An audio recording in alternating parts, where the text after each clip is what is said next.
మోషే అలాంటోడు కాదు. మాకు జ్ఞానాహృదయము కలుగు చేయి, మా దినములు లెక్కించుట మాకు. ఈ దినాలు చాలా విలువైనవి, చాలా విలువైనవి. ఎంత విలువైనవో చెప్పమంటారా? ఒక కుర్రోడు కట ప్రతిరోజు సాయంకాలం సముద్రానికి వెళ్ళి క్యాట్ బాల్ అంటే ఉండీలు కాకిలను కొట్టేది ఉంటుంది చూసారండి, దాంతో సముద్రంలో రాళ్ళు వేసారటం ఇష్టమట. ఆట అతనికి అది. ఎప్పటిలాగే సముద్రానికి వెళ్ళిపోయాడు. వెళ్ళేసరికి తెల్లగా మెలమెల మెలమెల మెరిసిపోతున్నాయటండి ఒక రాళ్ళు కుప్ప. వెంటనే దాని దగ్గరికి వెళ్ళాడు. 2 జోబుల్లోనే వేసేసుకున్నాడు. పై జోబు ఎంత పడుతుందో ఆ జోబీలో కూడా వేసేసుకున్నాడు. ఒక చోట కూర్చున్నాడు, క్యాట్ బాల్ తీసుకున్నాడు. మొత్తం జోబీల్లో నింపుకున్నవన్నీ కూడా ఆ సముద్రంలోనికి ఏం చేశాడు? విసిరి పడేశాడంతే. అలిసిపోయాడుక తిరిగి ఇంటికి వెళ్ళిపోయాడు. ఇంటికి వెళ్ళి స్నానం చేసే ముందు, బట్టలు విప్పే ముందు ఏం చేశాడంటే జోబీలో చేయి పెట్టేసరికి ఒక్క తెల్లటి రాయి మిగిలిపోయింది. మళ్ళీ అనుకున్నాడట, ఇప్పుడు మనం అంత దూరం వెళ్ళలేం కదా, రేపు సాయంకాలం మళ్ళీ వెళతాను, అప్పుడు విసిరేద్దామని చెప్పి టేబుల్ మీద పెట్టి స్నానానికి వెళ్ళిపోయాడు. ఈలోపు వారి తండ్రి గారు వచ్చారు. ఆ టేబుల్ మీద ఉన్న ఆ రాయిని చూసి మురిసిపోతున్నాడటండి. ఎవరో తండ్రి.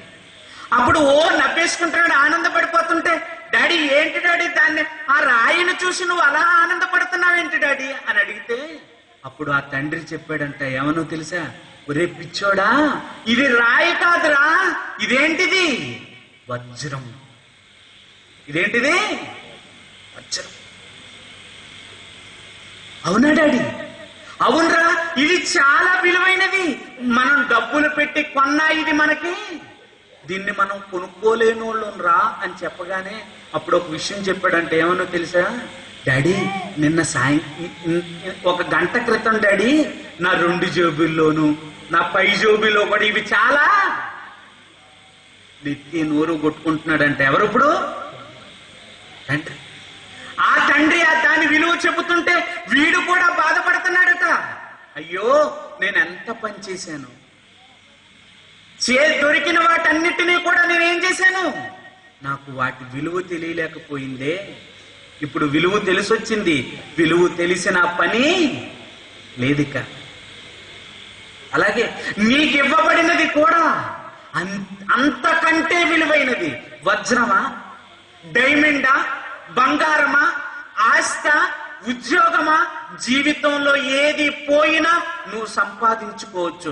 కానీ నీ జీవితంలోంచి తరిగిపోతున్న ఒక్కొక్క దినాన్ని నువ్వు దుర్వినియోగపరుచుకున్నావో మళ్ళా నీ జీవితంలో దాన్ని నువ్వు పూరించా లేవు. గడిచిపోయింది అంటే అది మళ్ళీ వెనక్కి రానే రాదు. అందుకే అంటున్నాడు, నాకు జ్ఞానాహృదయము కావాలి అంటే నేను బ్రతికే దినాలన్నీ కూడా నేను ఎలా బ్రతకాలో తెలుసా? జ్ఞానయుక్తముగా బ్రతకాలి. ఆయనకు లెక్క. చూడండి ప్రియమైన దేవుని పిల్లలారా, మత్తయి సువార్త 10వ అధ్యాయము 30వ వచనం. మత్తయి సువార్త 10వ అధ్యాయము 30వ వచనం. మీ తల వెంట్రుకలన్నీ లెక్కింపబడి ఉన్నవి. మోషే గారు ఇందుకు భయపడుతున్నారు, మోషే గారు ఇందుకు జాగ్రత్త పడుతున్నారు. ఏమని? మీ తల వెంట్రుకలన్నీ అంటే పైది చెప్పాడంటే అరికాలు వరకు కూడా ఆయనకు లెక్కే. నీ అరికాలికి నడిచినప్పుడు ఎన్ని ఇసుక రేణువులు పట్టుకున్నాయో కూడా అతనికి లెక్క. మీ తల వెంట్రుకలన్నీ కూడా లెక్క. ఎంత లెక్కో చెప్పమంటారా? మీరు దువ్వినప్పుడు ఎన్ని ఊడిపోయాయో కూడా ఆయనకు తెలుసు, ఎన్ని మొలుస్తున్నాయో తెలుసు, ఎన్ని తెల్లగా ఉన్నాయో తెలుసు, ఎన్ని నల్లగా ఉన్నాయో కూడా ఆయనకి తెలియనిదంటూ ఏమీ లేదు. ఆయనకి ప్రతిదీ లెక్క. నీకు లెక్క లేకపోతే ఎలా చెప్పు? ఇదేమన్నా మన సొంతమా చెప్పు? గాలి మనం అనుకుంటే వచ్చిందా? నీళ్లు మనం అనుకుంటే వచ్చాయా? సూర్యుడు మనం అనుకుంటే వచ్చాడా? ఇదంతా ఎవరు పెట్టారు? ఎవరి కష్టం? ఏ తల్లి కష్టం? ఏ తండ్రి కష్టం? చెప్పండి. ఇది నాది, నా ఇష్టం, నాకు నచ్చినట్టుగా నేను ఉపయోగించుకుంటాను, నాకు నచ్చినట్టుగా నేను బ్రతుకుతాను అనుకోవటానికి ఏది నీకు సొంతం చెప్పు? ఏది నీకు సొంతం కాదు. ఒకవేళ ఒక బండి కొనుక్కున్నావా, అది నీకు సొంతం అని చెప్పు. లైట్ పోతే లైట్ వేయించగలవు, బ్రేక్ పోతే బ్రేక్ వేయించగలవు, టైర్ పోతే టైరు వేయించగలవు. కన్ను పోతే ఏం వేయించగలవు చెప్పు. కిడ్నీ పోతే ఏం వేయించగలవు చెప్పు. చెయ్యి పోతే ఏం వేయించగలవు చెప్పు. ఒక వెంటుకు తెల్లగా అయిపోతే నువ్వు రంగేయగలవేమో గాని దాన్ని రియల్ గా మాత్రం నువ్వు ఏం చెయ్యగలవు? ఏమీ చెయ్యలేవు. ఇక్కడ ఒక బండికి సంబంధించిన పార్ట్లన్నీ అమ్మబడునని బోర్డు పెడతారు. ఎక్కడన్నా కిడ్నీలు అమ్మబడునని బోర్డు పెట్టారా? ఏది నీది కాదు. ఒక ఆయన ఇస్తే ఇవన్నీ మనకి వచ్చే. మరి ఎంత జాగ్రత్తగా వాటిని కాపాడాలి, ఎంత జాగ్రత్తగా వాటిని వినియోగించాలి, ఎంత జాగ్రత్తగా వాటిని నువ్వు భద్రం చేసుకోవాలి. ప్రియమైన దేవుని పిల్లలారా, అందుకే అన్నాడు, మీ అవయవములను దుర్నీతి సాధనములుగా పాపమునకు అప్పగించకండి. ఎందుకు? మీరు మీ సొత్తు కారు, మీరు విలువ పెట్టి కొనబడిన వారు. ఈ దేహం మంద కాదు. కేవలం తల్లి తండ్రి కలిసి కాపురం చేసినంత మాత్రాన వచ్చినది ఈ దేహం. నేను పిండమునయ్యుండగా నీ కన్నులు నన్ను చూచెను. నియమింపబడిన దినములో కీర్తన గ్రంథము 139వ అధ్యాయము 16వ వచనం. కీర్తన గ్రంథము 139వ అధ్యాయము 16వ వచనం. నేను పిండమునయ్యుండగా నీ కన్నులు నన్ను చూచెను. నియమింపబడిన దినములలో ఒక్కటైనను కాకమునుపే నా దినములన్నీ నీ గ్రంథములో లెక్క లెక్క లెక్క ఎప్పుడు రాసుకున్నాడు? నువ్వు పుట్టిన తేదీ ఎప్పుడు వేసుకున్నావు? నీ దగ్గర పుట్టిన తేదీ ఒకటే ఉంటది, ఆయన దగ్గర 2 ఇట్లు ఉంటాయి. ఏంటది? ఒకటి పుట్టినరోజు, 2 ఈ లోకంలోంచి నువ్వు వెళ్ళిపోయే, అంతే కదా. జయంతి వర్ధంతి 2 ఆయన దగ్గరే ఉన్నాయి. ఇదేంటండి ఏమన్నా మంచి మాటలు చెప్తారంటే ఈ సౌమేళం ఏంటనుకుంటున్నారా? ఇదే నీకు తెలీదు. ప్రతిరోజు నువ్వు బ్రతుకుతున్న విధానం అంతా అతనికి లెక్క. అందుకే దావీదేమన్నాడో తెలుసా? నేను వేకువ రెక్కలు కట్టుకుని, కీర్తన గ్రంథము 139వ అధ్యాయము ఆ మాటలు చదవండి. నేను వేకువ రెక్కలు కట్టుకుని సముద్ర దిగంతములలో నివసించినను అక్కడ నీ చెయ్యి నన్ను ఏం చేస్తుంది? ఎక్కడా విడిచిపెట్టేవాడు మాత్రం పిల్లి కళ్ళు మూసుకుని ఏం తాగుతుందట? అది మూసుకుందే, మనం మూసుకున్నాం అనుకుంటే అట్లా. పిల్లి ఎలాగైతే కళ్ళు మూసుకుని నన్నెవరో చూడటం లేదని పాలు తాగిందో, ప్రతి మానవుడు ఏం చేశాడో తెలుసా? కళ్ళు మూసుకొని బ్రతుకుపోతున్నాడు ఈ లోకం. కళ్ళు తెరిస్తే, మనోనేత్రము వెలిగింపబడితే దేవుడు లెక్కగట్టుకుంటున్నాడన్న సంగతి మనిషికి బయటపడేది. మనోనేత్రము వెలిగింపబడింది గనుక, మనస్సును వెలిగించుకున్నాడు గనుక మోషే, నాయనా నా దినాలు లెక్క పెడతావు నువ్వు. తల వెంట్రుకలే నీకు లెక్క అయితే నా దినాలు కూడా నీకు. అందుకే దావీదు గారు కూడా అంటున్నాడు, నా దినములు నీకు ఏమంటున్నాడండి? మా దినములన్నీ నీ గ్రంథములో లెక్క. లెక్కండి అతనికి. ఈ ప్రభుత్వానికే కాదు, మానవ చట్టాలకే కాదు, లెక్కలకి మహాదేవునికి కూడా లెక్కలున్నాయి. గనులు వీళ్ళవా? చెప్పండి. సంపద వీళ్ళదా? పెట్రోలు దోచుకుంటే వీళ్ళకెందుకు? బొగ్గు దోచుకుంటే వీళ్ళకెందుకు? కుదరదు, మాది అది. దాని ద్వారా మేము ప్రభుత్వాన్ని ఏం చేస్తున్నాం? ఏర్పాటు చేస్తున్నామని కలిగించని వీళ్లే చట్టాలు రూపొందించుకుని దానిని ఎవరైనా అపహరిస్తే శిక్షించడం ప్రారంభిస్తే, అన్నిటినీ కలిగించిన వాడు దేవుడైతే ఆ దేవునికి ప్రతి ఒక్కడు వెన్నుపోటు పొడిస్తే ఆయన మాట వినక ఆయన ఏం చెయ్యాలి ఈ సమాజాన్ని? చెప్పండి, ఆలోచించండి మీరు. ఏమీ చెయ్యని వారే చట్టాలు నిర్మించుకుని, చట్టాల ద్వారా మనుషులు తప్పు చేస్తుంటే శిక్షిస్తున్నప్పుడు సర్వాన్ని ఇచ్చిన వాడు నీ తండ్రి కాడా? ఇచ్చింది ఒక ఎత్తు అయితే మనం నశించిపోతున్నామని, పాపంలో జారిపోయామని, ఆ పాపం ద్వారా వచ్చేది మరణమని ఆయనకు తెలిసి ఆయనకు ఒక్కగానైన ఒక్క కుమారుడు అల్లారు ముద్దుగా పెంచుకుంటున్న ఆయన కుమారుణ్ణి ఈ ప్రపంచమనే బలిపీఠం మీద బలేసేసాడు కదా. ఎవరి కోసం? నిన్ను నన్ను తన లోకంలో ఉంచుకోవటం కోసం. అలాంటి వాడికి ఎన్ని లెక్కలుంటాయి చెప్పు. అందుకే మొదటి నుంచి చెబుతున్నాడు 139వ కీర్తన, నీకెంత లెక్కంటే యెహోవా నీవు నన్ను పరిశోధించి. లెక్కంటే ఒక మాదిరిగా లెక్కెట్టడు, ఏదో చూసినట్టుగా లెక్క పెట్టడు. యెహోవా నీవు నన్ను పరిశోధించి తెలుసుకుని ఉన్నావు. నీవు కూర్చోవటం లెక్క, ఎక్కడ కూర్చుంటున్నావు నువ్వు?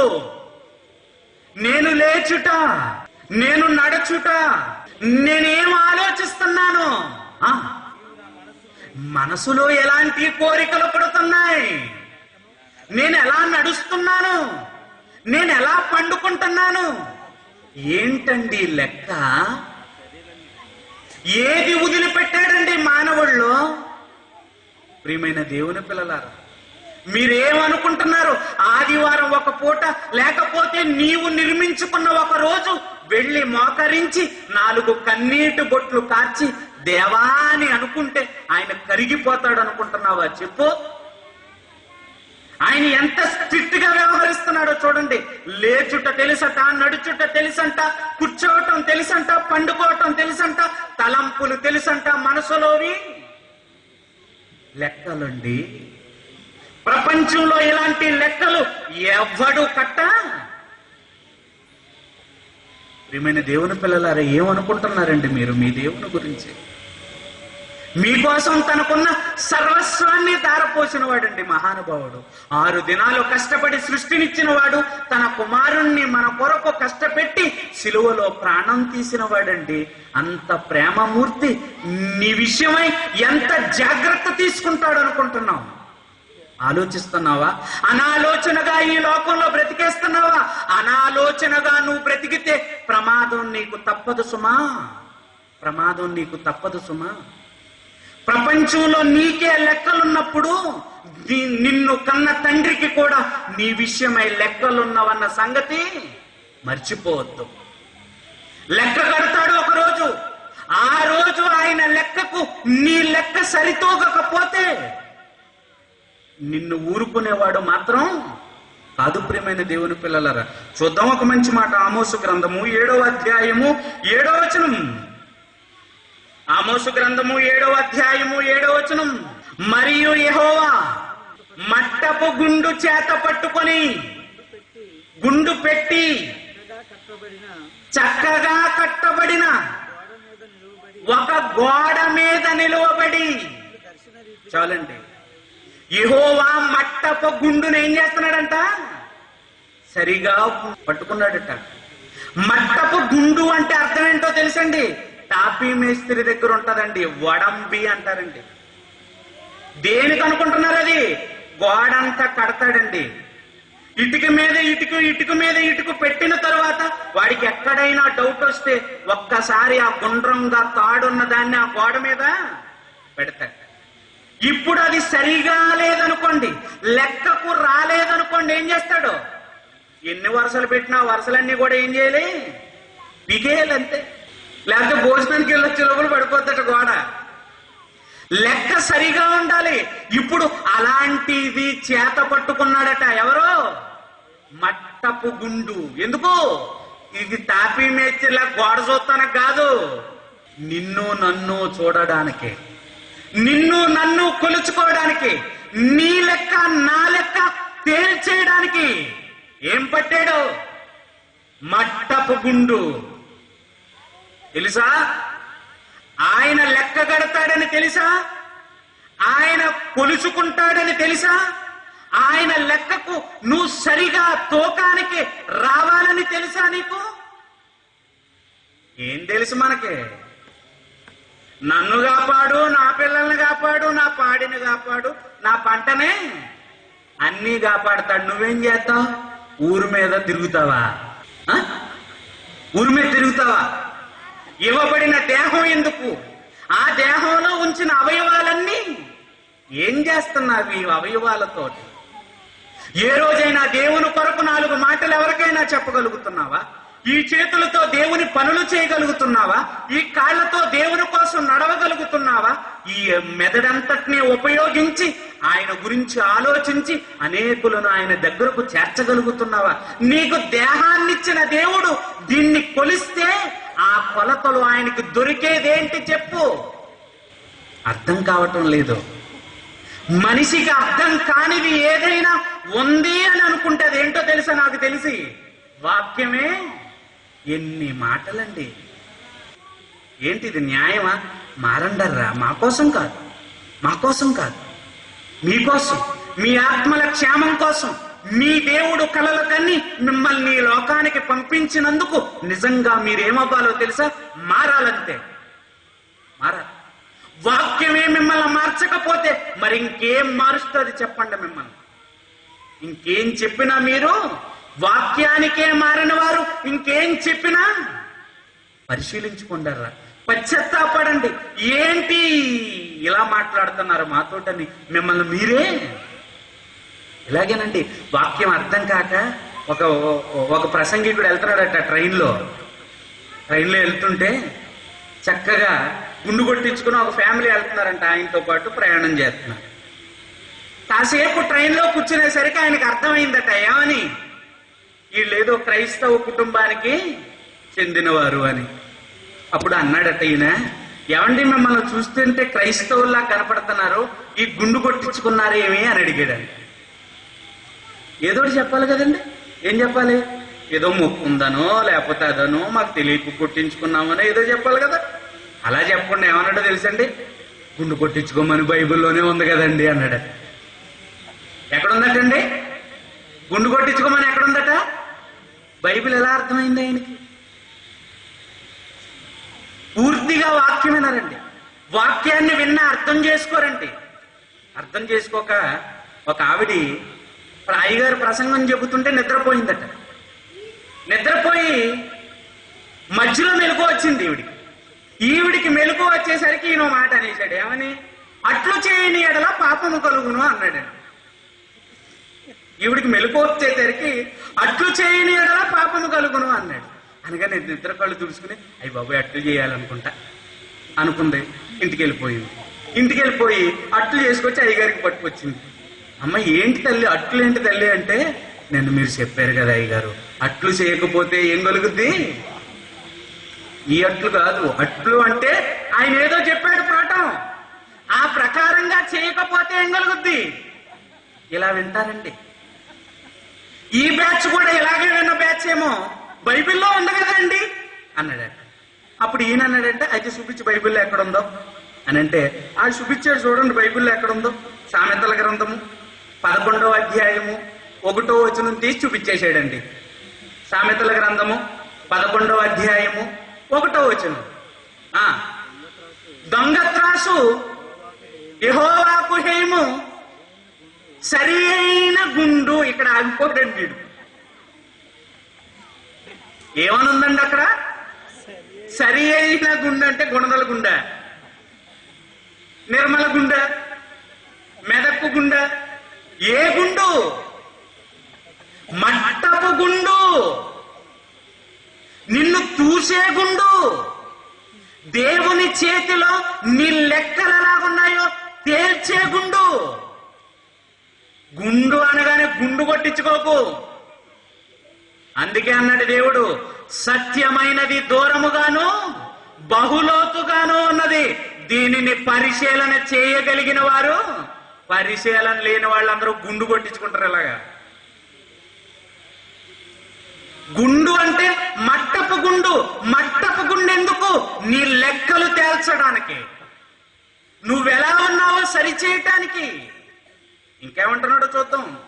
రాజుల 2వ గ్రంథము 21వ అధ్యాయము 12వ వచనం. కావున ఇశ్రాయేలీయులు దేవుడైన యెహోవా సెలవిచ్చినదేమనగా, వినువాని 2 చెవులు గింగురుమనంత కీడు యెరూషలేము మీదకిని యోధా వారి మీదకిని రప్పించుచున్నాను. నేను షోమ్రోనును కొలిచిన నూలును సరిచూసిన మట్టపు గుండు. ఇక్కడ రెండు చెబుతున్నాడండి మళ్ళీ. కొలనూలట, మట్టపు గుండట. నీ లెక్క నా లెక్క తేల్చడానికే ఎన్ని పట్టుకున్నాడు దేవుడు? ఇప్పుడు కొలనూలు పట్టుకున్నాడు, మట్టపు గుండు చేత పట్టుకున్నాడు. ఎంతకేనండి ఆయన కొలిచే విధానం ఏంటండి? అది కూడా తెలియాలి కదండి. ఆయన లెక్క చూసే విధానం ఏంటండి? ఆయనకి లెక్కకు రావలసిన పరిస్థితి ఏంటండి? ఆయన లెక్క ఎలా ఉంటదండి? చూద్దాం కిందకెళ్ళి. యెషయా గ్రంథము 28వ అధ్యాయము 17వ వచనం. నేను న్యాయమును కొలనూలుగాను నీతిని మట్టపు గుండుగాను పెడతాను. అంటే మనలో ఏముండాలని కోరుతున్నాడు? నీతి, న్యాయం. ప్రియమైన దేవుని పిల్లలారా, ఈ సమాజం ఈ రెండిటినీ కూడా విడిచిపెట్టేసింది. సమాజంలో నీతి లేదు, సమాజంలో న్యాయము లేదు. సమాజంలో నీతి ఉన్నా, న్యాయము ఉన్నా, ఈ రెండిటితో ఈ సమాజంలో ఉన్న మనుషులంతా దేవుని ఉద్దేశాన్ని ఈ సమాజంలో ఏం చేస్తారు? నెరవేరుస్తారు. ఈ రెండు మనుషులలోకి లేవు గనుకనే ప్రతి వాడు కూడా ఎలా ఉన్నారు? ఎద్దు తన కామందును ఎరుగును, గాడిద తన సొంతవానే దొడ్డి తెలుసుకొనును. నా ప్రజలకేమి లేదు, తెలివి లేదు. కారణం ఏంటో తెలుసా? నీతి న్యాయములను ఏం చేశారు? విడిచిపెట్టి బ్రతుకుతుంది ఈ సమాజం. ఈ సమాజం విడిచిపెట్టి బ్రతుకుతుంది. ఎంతెలా విడిచిపెట్టి బ్రతుకుతుందంటే కనీసం దేవుడు అన్న భయం అనేది కూడా సమాజానికి లేకుండా పోయింది. ఇది సాక్షాత్తు తన గ్రంథములోనే దేవుడు రాయించాడు. ఒక రాజుగారు ఉన్నారంటండి. ఆ రాజుగారట మద్యం సేవిస్తా ఉంటాడట. మద్యం సేవిస్తా ఉంటాడు. మద్యం ఎప్పుడూ కూడా తన పాత్రలోనే సేవిస్తున్నాడట. ఇప్పుడు అనుకున్నాడట, రోజు నా గిన్నెల్లో తాగితే ఏం ఆనందంగా ఉంటది, దేవుడికి ఏదో నైవేద్యము దోపార్టీ పెడతారట కదా, ఆ పాత్రలో పట్టరండి అన్నాడటండి. ఎంత ఎత్తుకు ఎదిగిపోయిందండి నీతి న్యాయం. దేవుడిని పాత్రలనే ఏం చేయాలనుకుంటున్నాడు ఇప్పుడు? చూద్దామండి ఒకసారి. దానియేలు గ్రంథము 5వ అధ్యాయము 24వ వచనం. దానియేలు గ్రంథము 5వ అధ్యాయము 24వ వచనం. కావున ఆయన ఎదుట నుండి ఈ అరచేయి వచ్చి ఈ వ్రాతను వ్రాసెను.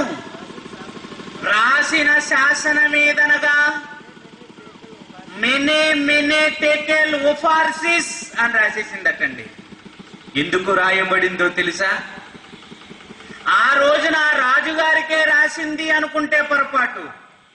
ఈ రోజున ఇక్కడ కూర్చున్న మనందరి జీవితాల్లో కూడా ఆ పదం రాసి ఉండవచ్చేమో. ఒక్కసారి మనల్ని మనం ఏం చేయాలి? ఈయన నీతి, ఈయన న్యాయం ఎంత ఎత్తుకెదిగిపోయిందో తెలుసా? కేవలం దేవుని పాత్రలో ఏం తాగాలనుకుంటున్నాడు? ఇప్పుడు మద్యం సేవించాలనుకుంటున్నాడు. ఇప్పుడు దేవుడు చూశాడు, ఏం పెట్టాడు? గుండు వేశాడు. ఏ గుండు? మట్టపు గుండు వేసేసరికి ఈ లెక్కల తేడాలు వచ్చేసినాయి అనమాట. ఎంత తేడా వచ్చేసింది? దేవునికే విరోధంగా మారిపోయాడు. ఇప్పుడు ఈ వాక్య భావం ఏమనగా, మెనే అనగా దేవుడు నీ ప్రభుత్వ విషయమై లెక్క చూశాడు. ఏం చేస్తున్నాడు? దేవుడు నీ ప్రభుత్వం విషయమై, అంటే నీ ప్రవర్తన విషయమై ఏం చూశాడు? లెక్క చూశాడు. ఆయన్నే చూశాడా? మనల్ని కూడా చూస్తాడా? ఆరిన నేల మీద మానవునిగా అవతరించిన ప్రతి ఒక్కడికే కూడా ఏం చూస్తాడో తెలుసా? దేవుడు లెక్క చూస్తాడు. ఆ లెక్క చూసినప్పుడు ఆ లెక్కకు ఈ రాజు ఏమయ్యాడు? సరిపోయాడా? సరితూగలేకపోయాడా? టెకేల్ అనగా ఆయన నిన్ను త్రాసులో చూడగా నువ్వు లెక్కకు రాలేదు నాయన. నిన్ను కొలుసుకున్నాడు, నిన్ను లెక్క చూసుకున్నాడు. నీవు లెక్కకు రాలేదు గనక ఏమంటున్నాడు ఇప్పుడు? ఓఫార్సిస్ అంటే అర్థం ఏంటి? ఏం చేశాడట? తోచగా కనబడితివి, ఫిరేస్ అనగా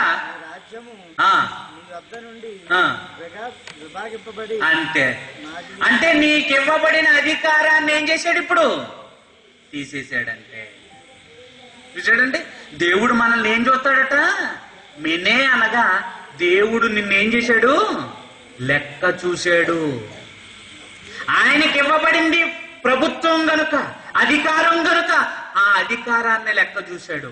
నిన్ను నన్ను పుట్టించేమన్నాడో తెలుసా? ఎఫెసీయులకు రాసిన పత్రిక 2వ అధ్యాయము 10వ వచనం.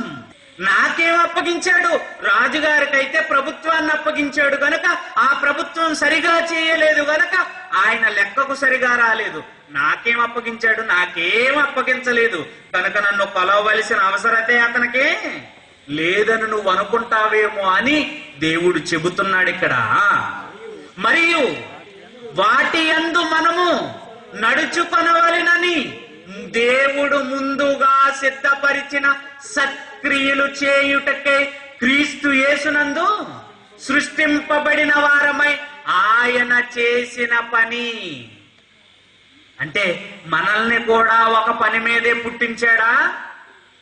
మరి ఆ పనిని సరిగా చేస్తున్నామో లేదో మనల్ని మినే అనడా? అంటాడా? అనడా? అంటాడు. మినే అనగా అర్థం ఏంటంటే మళ్ళీ చదవండి. నీ ప్రభుత్వ విషయమై దేవుడు లెక్క చూడగా నిన్ను కూడా అంటాడు. మినే అనగానే నీ జీవిత విషయమై లెక్క చూడగా ఆ లెక్కకు నువ్వు సరిపడకపోతే ఓఫార్సిస్ అంటే నిన్ను ఆ స్థితి నుంచి దేవుడు ఏం చేస్తున్నాడు? ఇప్పుడు తొలగిస్తున్నాడు. లెక్క చూస్తాడా? చూస్తాడు దేవుడు. లోకాసు వార్త 12వ అధ్యాయము 16వ వచనం. లోకాసు వార్త 12వ అధ్యాయము 16వ వచనం. మరియు ఆయన వారితో ఈ ఉపమానము చెప్పెను. ఒక ధనవంతుని భూమి సమృద్ధిగా పండెను. అప్పుడు అతడు నా స్థలము చాలదు కనుక నేనేమి చేతునని తనలో తాను ఆలోచించుకొనుచుండగా, నేను ఇలా చేస్తాను, నా కొట్లు విప్తాను, వాటికంటే పెద్దవి కట్టేస్తాను, అందులో నా ధాన్యం అంతటినీ సమకూర్చుకుంటాను, నా ప్రాణముతో ప్రాణమా అనేక సంవత్సరములకు విస్తారమైన ఆస్తి నీకు సమకూర్చబడి ఉన్నది, సుఖించుము, తినుము, త్రాగుము, సంతోషించుమని చెప్పుకుందని అనుకున్నాడటండి. అనుకున్నాడంటే ఈలోపు గుండేసేసాడు. ఇలా అనుకున్నాడు, గుండేసేసాడంతే. గుండేసేసేటప్పటికి వీడికి ఇంకా తెలియలేదు గుండేసాడని. చెప్పేసుకుంటున్నాడంతే. అప్పుడు అంటున్నాడు, వెర్రివాడా అని పిలిచాడు. అనగానే లైట్లన్నీ ఆరిపోయాయి. పరదేశం నుంచి చెప్పారు. ప్రకటన గ్రంథము 6వ అధ్యాయము 10వ వచనం. ఈయన మీద గుండె ఎవరు వేయించారనుకుంటున్నారు? ఈయన మీద మట్టపు గుండె వేయించిన వారు ఎవరు అనుకుంటున్నారు? చూడండి. నాదా సత్యస్వరూపి పరిశుద్ధుడా, ఎందాక తీర్పు తీర్చకంటే లెక్కలు చూడకుండా కూర్చుంటావు ఎక్కడ నువ్వు? ఏళ్ళ లెక్కలు తేల్చవా నువ్వు? ఎవరు అనుకుంటున్నారు వీళ్ళు? గుండేసేవాడు దేవుడైతే, లెక్క చూసేవాడు దేవుడైతే, నీ లెక్క తేల్చమన్న వాళ్ళు ఎవరో తెలుసా? నీకంటే ముందుగా క్రీస్తు కొరకు బ్రతికి తమ శరీరాన్నంతటిని మన కొరకు సువార్త ప్రకటించడానికి అణువుని కూడా శిక్షను అనుభవించి, బాధను అనుభవించి, వేదన అనుభవించి బ్రతుకుట నా మట్టుకైతే క్రీస్తే అని చెప్పి ఈ లోకంలో క్రీస్తు రాజ్య వ్యాప్తి కొరకు ప్రాణాలు విడిచిన మహా త్యాగమూర్తులు వాళ్ళు. వాళ్ళు ఏమంటున్నారో తెలుసా? నాదా సత్య స్వరూపి పరిశుద్ధుడా, ఎందాక తీర్పు తీర్చకయు. ఏం చేయమంటాడండి? తీర్పు తీర్చు, లెక్కలు తేల్చే. భూమి మీద బ్రతికున్నవాడి లెక్కలు చూడు ఇప్పుడు నువ్వు. ఎందుకో తెలుసా? ప్రతి వాడు ఏమనుకుంటున్నాడో తెలుసా? తనకిష్టమైన మార్గమున పోవచ్చు వాడి కష్టం అనుకుంటున్నాడు, వాడి జ్ఞానం అనుకుంటున్నాడు, వాడి తెలివితేటలు అనుకుంటున్నాడు. ఇలా అనుకుంటున్న ప్రతి వాడి లెక్కలు తేల్చేయి. ఎవరిళ్ళు? ఎందాక మా నిమిత్తము తీర్పు తీర్చకయు మా రక్తము నిమిత్తము భూనివాసులకు ప్రతి దండన చేయకుందు అని బిగ్గరగా కేకలేస్తున్నారు. ఒకవేళ నీ జీవితంలో లెక్కలు తారుమారుగా ఉంటే సరిచేసుకో, దేవుణ్ణి వేడుకో. ఇదే మంచి సమయం, ఇదే అనుకూలమైన సమయం. రేపు అనేది నీ జీవితానికి మంచి కాదు. నేడు అనేది ఉండగానే నీ ఇంటిని నువ్వేం చేసుకోమంటున్నాడు? చక్కబెట్టుకోమంటున్నాడు. ఈ రాత్రి నీకు మంచి అవకాశాన్ని ఇచ్చాడు, మంచి జ్ఞానయుక్తమైన మాటలు అందించాడు. విన్నావు, విన్న మాటల్ని విడిచిపెట్టుకో, నీ హృదయంలో భద్రపరుచుకో. క్రీస్తు వచ్చినప్పుడు గాని నీ హృదయం, నీ క్రియలు ఆయన ఎదుట ఎలా ఉండాలి? సంపూర్ణముగా ఉండి ఆయన వెంట వెళ్ళు భాగ్యం దేవుడు మనందరికీ దయచేయునుగాక.